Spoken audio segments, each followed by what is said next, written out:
forças para a Assembleia Nacional. Escreveram um documento chamado Declaração dos Direitos do Homem. Por esse documento, distinções de classe arcaicas foram abolidas e todos os homens considerados como iguais. A Declaração dos Direitos do Homem foi um documento promulgado por uma Assembleia Nacional. Foi redigido em nome do povo, pertencendo à nação. O rei não tinha conhecimento deste documento que declarava definitivamente a tomada do poder pelo povo. Com a nova Assembleia Nacional como sua voz, os cidadãos franceses decidiram mudar tudo em seu mundo. Exigiram uma monarquia constitucional, direitos iguais para todos os homens e justiça sob leis razoáveis. Para que a revolução tivesse uma voz mais forte, Robespierre exigiu o aumento da liberdade para a imprensa e amordaçou o antigo regime. O resultado da imprensa livre foi a publicação de L'Ami du Peuple, o Amigo do Povo. Um jornal violento, cheio de ódio e provocações, criado por um ex-médico Jean-Paul Marat. Depois de uma série de profissões sem sucesso, Marat vivia na pobreza, abrigando-se durante um período nos esgotos de Paris. Foi lá que contraiu uma dolorosa doença de pele que agora obrigava-o a viver confinado durante longos períodos em um banho medicinal. Um Marat amargo e falido encontra na Revolução um canal perfeito para seu veneno. Jean-Paul Marat foi somente um desses descontentes profissionais para os quais, infelizmente, as revoluções oferecem abrigo. Marat despejou toda a sua bile, todo o seu ressentimento e colocou-o em um jornal que tornou-se um verdadeiro sucesso, o Amigo do Povo. Marat era um homem possuído por um ódio extraordinário. É só ler as páginas de seu jornal, O Amigo do Povo, para ver isso. Em todos os assuntos demonstra uma mentalidade completamente paranoica, vê complôs por toda parte, todos estariam planejando contra a revolução. E a resposta é muito simples para ele. A resposta é sangue, a resposta são cabeças. Marat odeia as extravagâncias praticadas pela monarquia enquanto a pobreza devasta a França e precisa somente do menor rumor para arrasar com o rei e a rainha em seu jornal. No dia 2 de outubro de 1789, seu ódio chegou ao auge.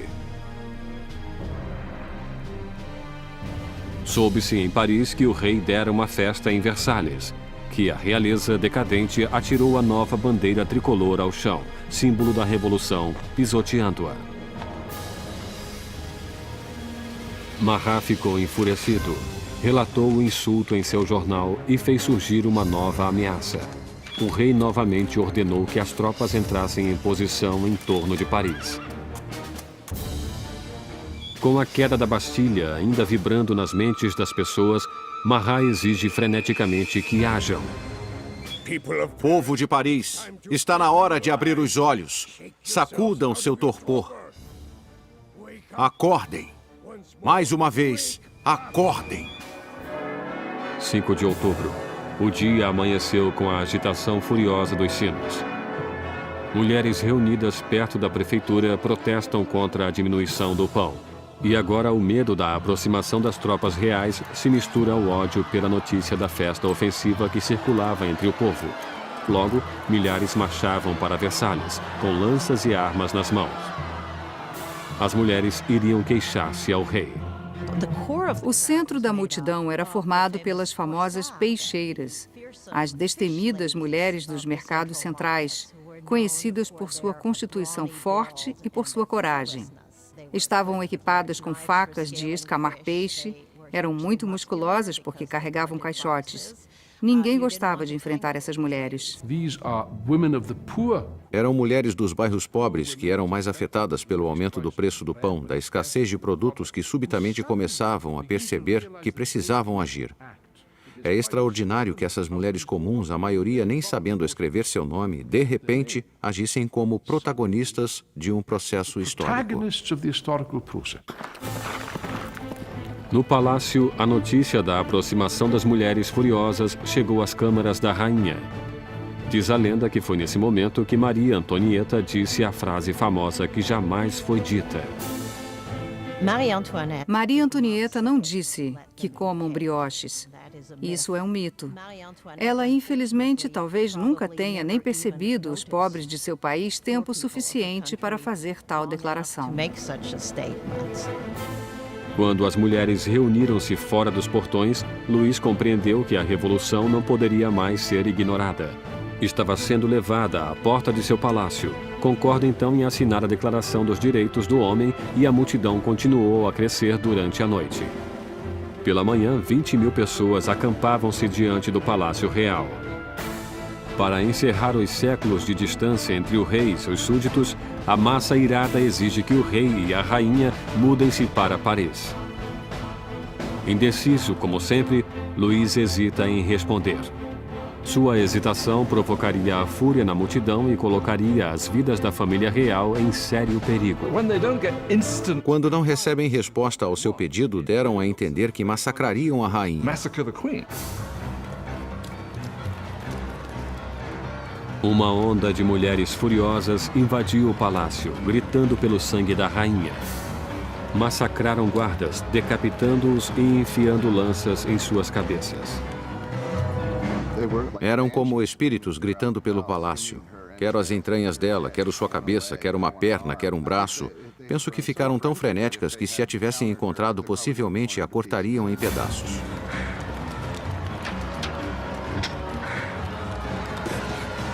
Temendo por sua vida, Maria escapa para os aposentos de Luís, poucos momentos antes das mulheres penetrarem em suas câmaras e estraçalharem sua cama. O rei e a rainha estavam à mercê da multidão. E o que ela queria era um pouco de atenção do rei. A única maneira das mulheres acalmarem-se seria a família real concordar em ir para Paris, já que as autoridades estavam em Paris. Seriam forçados a fazer o que o povo queria. 60.000 pessoas avançaram, deixando Versalhes em carroças e vagões carregados de farinha da despensa real. A carruagem foi escoltada até Paris. O rei e a rainha foram forçados a ir para Paris junto com as cabeças de seus guardas, que foram massacrados no palácio. Suas cabeças tinham sido decepadas em um ato de violência inigualável. As cabeças todas maquiadas desfilavam na frente da carruagem dos reis que as seguiam.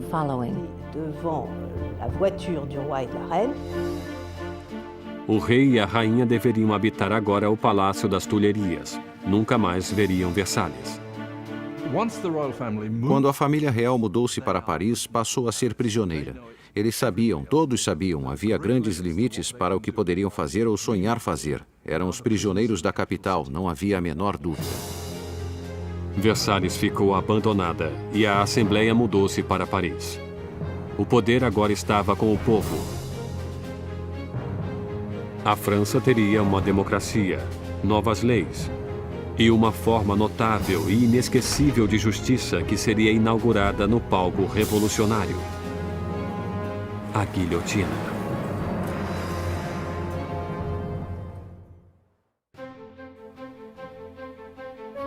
Maio de 1791, quase 2 anos depois que a família real e a Assembleia Nacional mudaram-se para Paris. Robespierre dominava a Assembleia e o Clube Jacobino, uma sociedade de debates formada em um monastério jacobino, onde reuniam-se. Naquele momento, acreditava-se que o centro da Revolução e Robespierre falavam com a força da moral. Seu verdadeiro norte era sempre o povo. Logo recebeu o apelido de O Incorruptível. A França agora era uma monarquia constitucional. O rei foi obrigado a dividir o poder com os revolucionários na Assembleia, mas a parte de Luís diminuía dia a dia, enquanto era obrigado a assinar lei após lei diminuindo sua própria autoridade, além de outra do regime feudal, a da Igreja Católica. Luís decidiu que chegara a hora de fugir da nova república e montar uma campanha para reclamar seu reinado. Luís decidiu em 1791 que precisava retomar o controle do país. e sabia que só poderia fazer isso com a ajuda de um exército estrangeiro. Teve então a ideia de fugir do Palácio das Tulherias e dirigir-se para a fronteira mais próxima. 21 de junho de 1791. O rei e a rainha, disfarçados como criados, fugiram do olhar ameaçador de Paris. Planejavam conquistar sua liberdade. Já passava da meia-noite quando a família real chegou à pequena cidade de Varennes, 160 quilômetros a leste de Paris. Estavam perto da fronteira da Áustria, a salvação estava próxima. Mas seu caminho para a liberdade não foi adiante.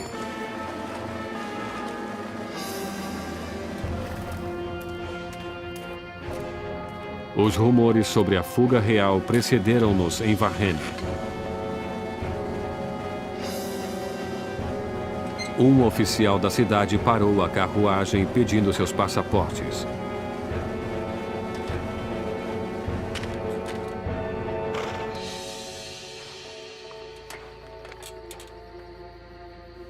Sua suspeita foi confirmada. Era a assinatura do próprio rei. Ele ficou surpreso com a visão de seu rei. Mas a guarda revolucionária não demonstrou reverência pela realeza. O rei esperava que o povo o reconheceria e que haveria uma rebelião em seu favor.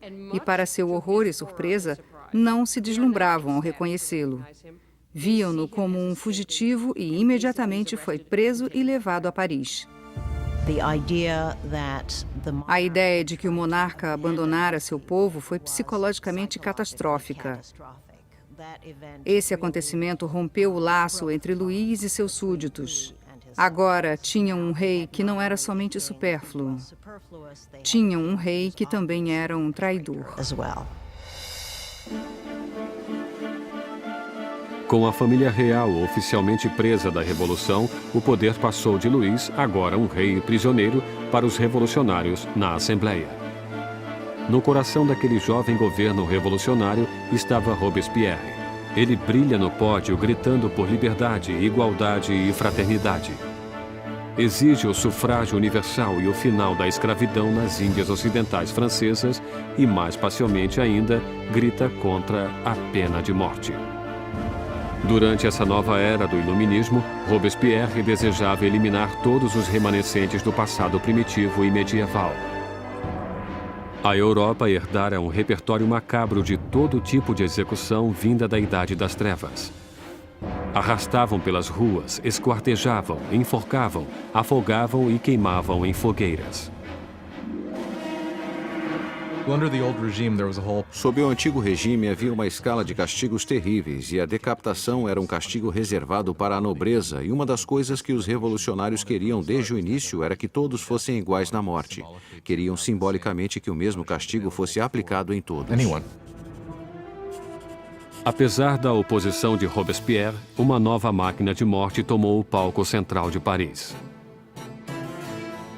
Seu inventor, Joseph Ignace Guillotin, criou um novo tipo de máquina que transformasse a antiga decapitação em um ato mais humano. O Dr. Guillotin descreve sua nova invenção para a Assembleia. O mecanismo cai como um raio. A cabeça separa-se do corpo, o sangue jorra e o homem está morto. Sendo um apreciador do derramamento de sangue, o jornalista Marat anuncia entusiasticamente o novo invento, dando-lhe o nome de guilhotina, que logo seria conhecida por outro nome, a navalha nacional. Os revolucionários franceses acreditavam em valores humanos. Acreditavam não ser necessário causar sofrimento desnecessário. E o que gostaram sobre a guilhotina era sua rapidez, eficiência. E até onde se sabe, já que ninguém voltou para dizer, era indolor. A guilhotina silenciou os inimigos internos da Revolução. Qualquer um que fosse suspeito de tramar a volta de Luís ao trono. Mas eram os inimigos que rodeavam a França que mais preocupavam a Assembleia. Havia um temor de que membros da família real que fugiram para a Áustria lançassem uma contra-revolução. A Assembleia convoca um ataque preventivo, uma declaração de guerra contra a Áustria. Mas Robespierre era contra. Robespierre é uma das poucas vozes que opunha-se à guerra, pois pensa que o inimigo venceria. Robespierre tem medo do país não estar pronto. Não tem um exército capaz de derrotar o inimigo. Portanto, esse inimigo poderia surgir e destruir a revolução. Robespierre perde o debate. Em abril de 1792, a Assembleia declara guerra à Áustria contra um país governado pela própria família de Maria Antonieta. Cresce o furor nacionalista. Se a Áustria derrotasse o exército da Revolução, Luís poderia voltar ao poder. E Maria seria suspeita de traição por se corresponder com sua família na Áustria, abandonando sua fidelidade à francesa com o movimento de uma caneta. Enquanto isso, o rei e a rainha fingem ter aderido à revolução. Luís e Maria Antonieta fazem um jogo duplo, muitas vezes parecem concordar com a revolução, ao mesmo tempo conspiravam contra ela. Estavam tentando sobreviver. Se quisermos ser generosos, eles eram sobreviventes, mas se quisermos olhar do ponto de vista revolucionário, estavam mentindo. Com as grandes perdas sofridas pelo exército francês na fronteira, chega a notícia de que a Prússia, aliada da Áustria, juntara-se à invasão. As tropas inimigas são mobilizadas sob o comando do Duque de Brunswick, um general prussiano. A tensão percorre as ruas de Paris. E então, os jornais publicam uma carta do Duque de Brunswick, um manifesto para a destruição de Paris se qualquer mal sucedesse ao rei e à rainha. A confusão espalhou-se. Todos queriam salvar suas vidas. 10 de agosto de 1792, 27 mil cidadãos armados, animados por um ódio indignado, dirigem-se para o Palácio das Tulherias e caíram sobre os guardas do rei em um ataque selvagem.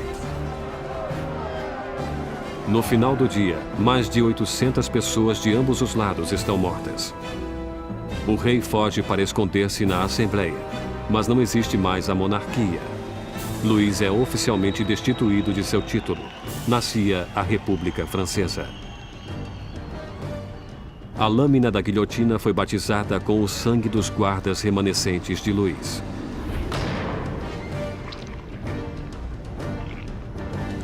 E Robespierre, que fora um sério oponente à pena de morte, mudou de ideia. O nascimento de uma nova república só poderia começar com a morte de um rei. A nova máquina assustadora do Dr. Guillotin está no centro de Paris como um aviso. O castigo para quem desafiasse a lei e a ordem revolucionárias. Batizada há pouco com o sangue dos guardas do rei, logo terminaria com a vida do próprio rei. Em agosto de 1792, enquanto o rei e a família real estavam recolhidos na prisão do Templo, Robespierre e seus jacobinos envolviam-se em uma batalha com os moderados da Assembleia, os girondinos, pelo controle do governo nacional.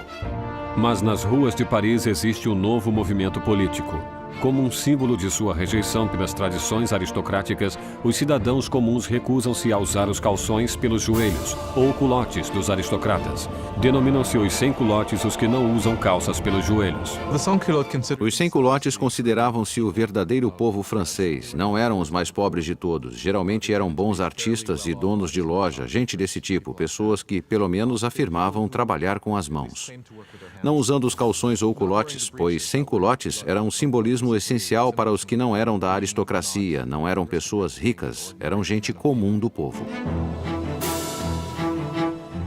Os sans-culottes tomam o controle do governo da cidade de Paris, enquanto os jacobinos e os girondinos agitavam o país da Assembleia Nacional, agora chamada de Convenção. Lutavam com o comando do exército francês, que rapidamente perdia terreno para a Áustria e para a Prússia. Enquanto lutava contra os inimigos na fronteira, o governo revolucionário castigava os inimigos do interior, traidores da realeza, que poderiam entregar Paris nas mãos dos invasores. Mais de 1000 pessoas foram presas e apinhavam a prisão: padres, jornalistas, homens e mulheres comuns. Robespierre concentrava-se na crise interna. Mas seu amigo, o ministro da Justiça, Georges Danton, atiçava jovens e velhos a juntar-se à guerra na fronteira. É gregário e barulhento, tudo o que Robespierre não era. Logo, o nome de Danton era ouvido por toda Paris. Danton era um personagem maior do que o mundo, homem cheio de vida, cheio de animação, um tremendo bebedor, bagunceiro, que julgava pertencer às altas classes ou às classes educadas. Era um homem que, diferentemente de Robespierre, podia identificar-se com os trabalhadores de uma forma que Robespierre não conseguiria. Finalmente, a retórica agitada de Danton mobiliza as pessoas, inspirando muitos a partir para a linha de frente. Existe um momento famoso em que os exércitos austríacos e prussianos estavam invadindo e ele levantou-se na frente do povo de Paris e gritou: coragem, muita coragem, para sempre com a coragem. E ele realmente conseguia liderar o povo contra os invasores. Foi um momento extraordinário. Com tantos homens úteis partindo para a frente de batalha, deixando Paris sem defesa, as prisões estavam cheias de prisioneiros políticos. Uma nova onda de medo invadia a cidade. Conter a massa crescente de prisioneiros poderia tornar-se impossível. Marat incitou um chamado sangrento aos revolucionários para entrarem na prisão e matarem todos os prisioneiros. Os exércitos estrangeiros avançavam para Paris. Se tivessem se unido em Paris com aqueles amargos inimigos da Revolução nas prisões, claro que os resultados teriam sido terríveis também para o povo.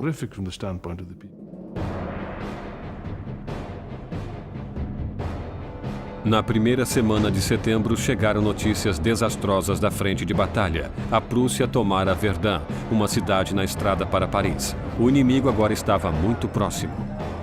O medo, tomando conta de Paris, explodiu.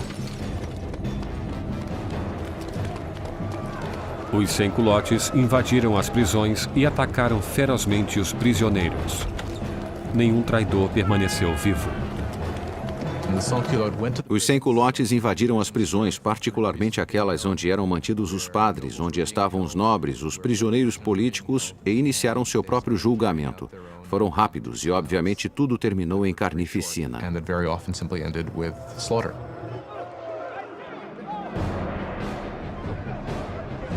Mulheres eram estupradas brutalmente, padres eram destripados, aristocratas cortados em pedaços. Há uma estimativa de que mais de 1.600 pessoas foram mortas em questão de dias. Quando a notícia do massacre de setembro espalhou-se pela Europa, os inimigos da Revolução estavam a salvo.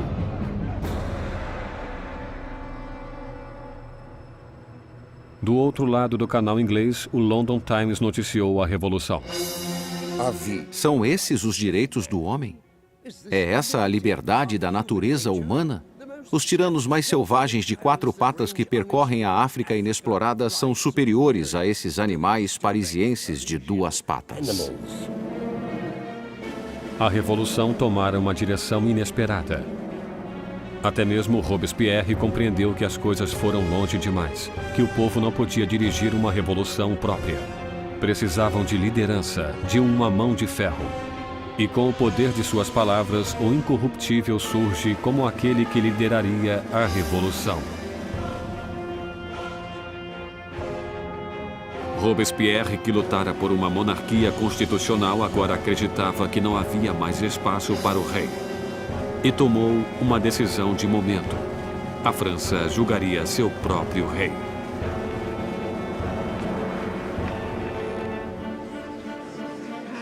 Após a conclusão do veredito, a única questão era a sua única punição. Os moderados girondinos pediam que sua vida fosse poupada, deixando-os isolados na convenção. Os girondinos cristalizaram-se como uma facção na convenção sobre o debate sobre o rei, pois mesmo desejando uma república, não tinham certeza de que o rei devesse morrer. Mas os girondinos foram vencidos pelos jacobinos que queriam sangue. Por que os jacobinos queriam matar o rei? Creio que queriam matá-lo porque, como Robespierre disse brilhantemente, temos que matar o rei para que a revolução viva. Se o rei estiver certo, a revolução estará errada. Em qualquer sistema que tenha existido, só existe uma penalidade para a traição, e esta é a morte. E nesse sentido, se o rei era culpado de trair o país em tempos de guerra, então deveria morrer como traidor. The argument is that he must suffer the death of a traitor. No dia 20 de janeiro de 1793, Luís XVI foi declarado culpado. A sentença foi lida. O rei deve morrer.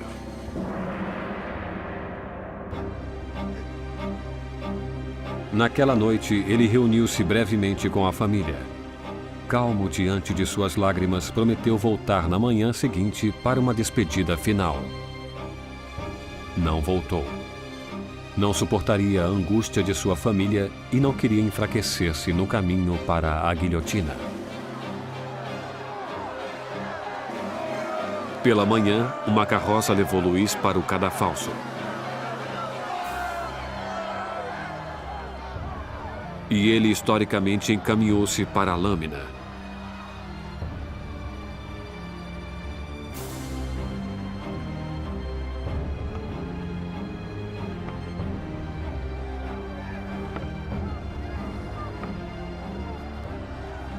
Tentou dizer algumas palavras. Espero que minha morte seja para a felicidade de meu povo. Eu vivi para a França e temo que sofrerá com a ira de Deus. Mas os guardas abafaram sua voz com os tambores.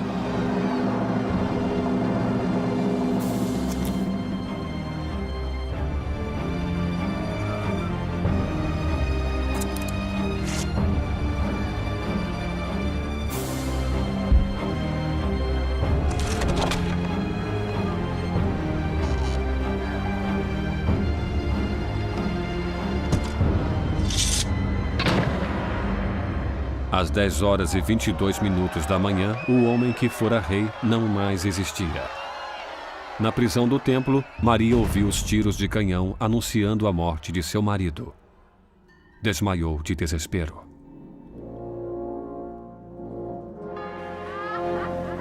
O sangue do rei foi derramado. Os revolucionários eram vitoriosos. Mas os inimigos da revolução logo clamariam uma vitória própria. Seu alvo? O homem que queria ver tantas cabeças rolarem. Jean-Paul Marat.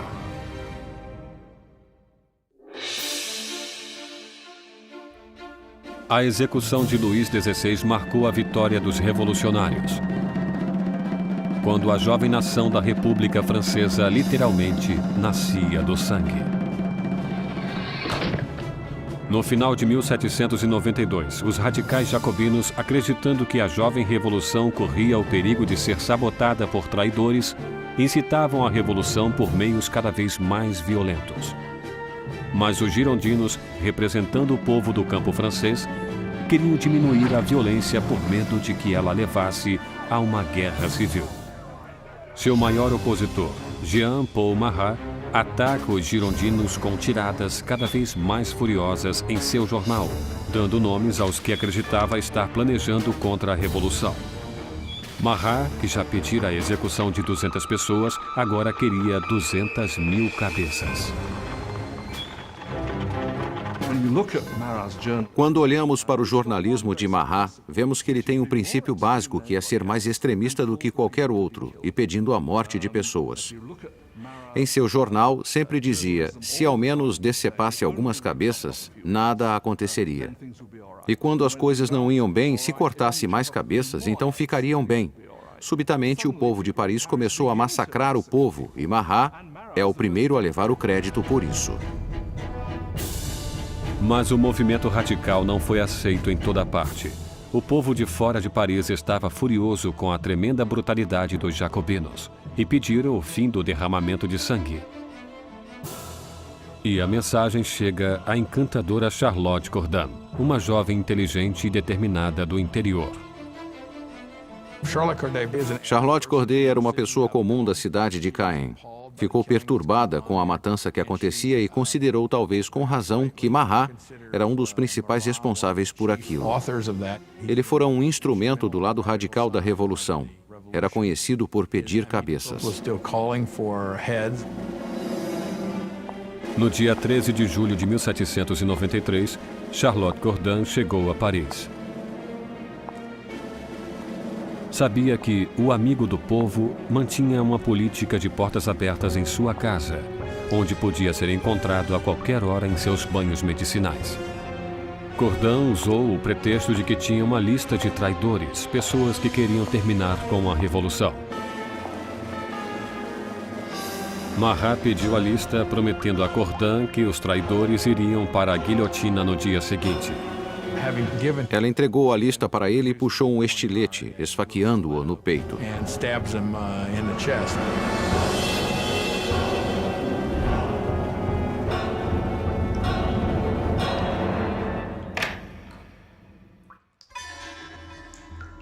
O chamado amigo do povo morreu rapidamente. A voz irada de seu jornal calou-se.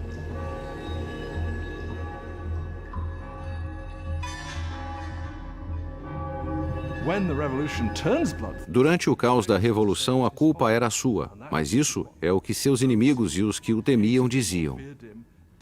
E por esse motivo, entre outros, Charlotte Corday o assassina em 1793.